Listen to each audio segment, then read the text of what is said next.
नमस्कार.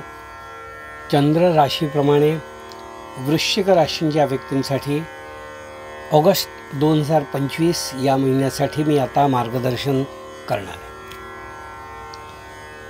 ऑगस्ट 2025 हा जो महिना आहे तो वृश्चिक राशींच्या व्यक्तींना उत्तरार्ध जास्त ग्रहांची अनुकूलता दिसून येते. पूर्वार्धापेक्षा जास्त उत्तरार्ध त्यांना जास्त अनुकूल आहे, म्हणजे ग्रहांचा सपोर्ट आहे आणि कुंडलीतल्या ग्रहांचा सपोर्ट आहे असं सांगता येतं आहे.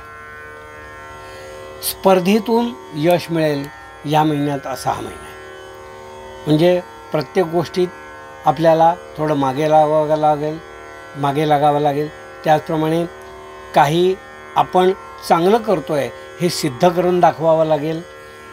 आपलं चांगलं कर्म, आपण केलेलं जे काम आहे ते सिद्ध करावं लागेल. अशा प्रत्येक गोष्टीमध्ये प्रूव्ह केल्याशिवाय पुढे जाता येणार नाही आणि ते तुम्ही यशस्वीरित्या करू शकता, कारण उत्तरार्धामध्ये आपल्याला आणखीन अनुकूल जास्त परिस्थिती दिसून येते.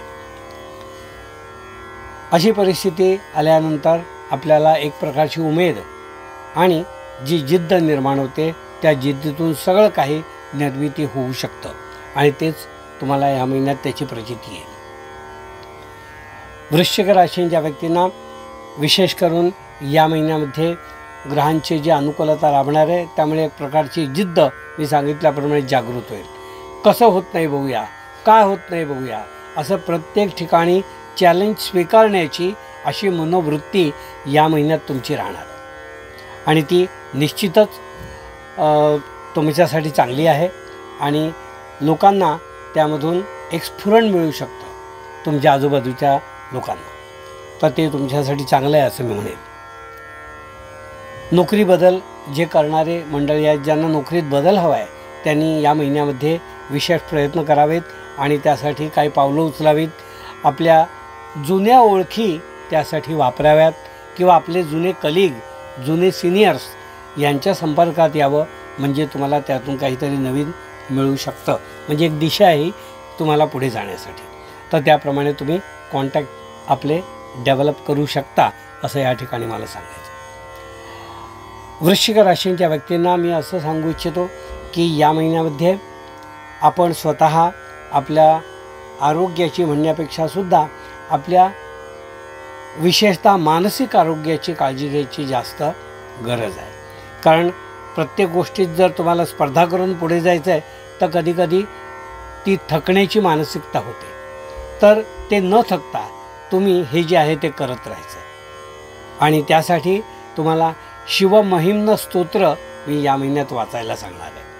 आपल्या श्रद्धा चॅनलवर हे उपलब्ध आहे, त्याची लिंकसुद्धा उपलब्ध आहे. तर ते तुम्ही ऐका. जमलं तर वाचण्याचा प्रयत्न करा, म्हणजे ते म्हणण्याचा प्रयत्न करा. ते शिवमहिम्न वाचल्यानंतर तुम्हाला ही परिस्थिती सगळी आणखी अनुकूल होईल आणि ती जिद्द जी आहे, स्पर्धा जी आहे, ती तुम्हाला पुढे नेईल. वृश्चिक राशींच्या व्यक्तींना मी असं सांगू इच्छितो की या महिन्यामध्ये आपल्याला गुरुची उपासना आणि गुरूंचा आशीर्वाद कामाला येईल. कारण तुम्ही आजपर्यंत जी काय उपासना मार्गावर पुढे चालला आहे त्या उपासनेचं फळ तुम्हाला गुरु देतील आणि मार्गसुद्धा दाखवतील.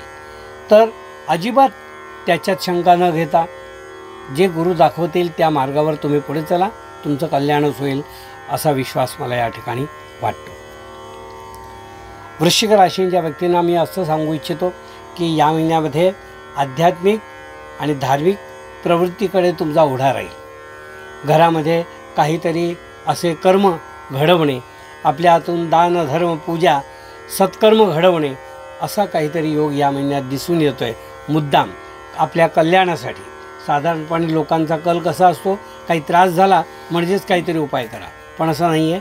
काही पुण्य संचय होण्यासाठी सुद्धा काही कर्म असतात, तर ते करण्यामागे तुमचा ओढा असेल असं मला या ठिकाणी दिसतं आहे. लघुउद्योग करणारे किंवा सामान्यतः उद्योग करणारे जी मंडळी आहेत, जी ट्रेडिंग वगैरे जे काही करणारी मंडळी आहेत, त्यांना उत्तरार्धामध्ये विशेष फलप्राप्ती किंवा विशेष लाभ दिसून येतो आहे.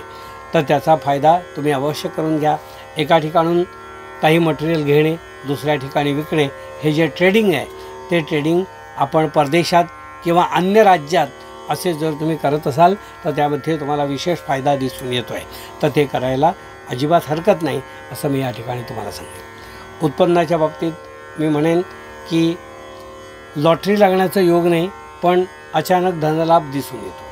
अचानक धनलाभ म्हणजे काही सरकारी नियमांचा आपल्याला सरकारी नियम ज्ञात होणे आणि ते ज्ञात झाल्यामुळे आपण त्याचा फायदा घेणे, असे काही गोष्टी या महिन्यात दिसून येतात आणि उद्योगधंदा करणाऱ्यांना याचा निश्चित फायदा होईल असं मला दिसून येतं. घरासाठी ज्यांना कर्ज वगैरे घ्यायचे आहेत त्यांनी नवीन घराच्यासाठी कर्ज ज्यांना घ्यायचे आहेत त्यांनी नवीन घर खरेदीसाठी कर्ज सँक्शन करून ठेवा. जेव्हा वेळ येईल पुढे तेव्हा ते अवश्य घ्या, पण आत्ता लोन सँक्शन करून ठेवा. असा हा महिना आहे, तुम्हाला त्याचा फायदा होईल. साधारणपणे आपल्या कुटुंबासाठी आणि घरामध्ये मौल्यवान खरेदी तुम्ही या महिन्यात करणार आहात असं दिसतं आहे.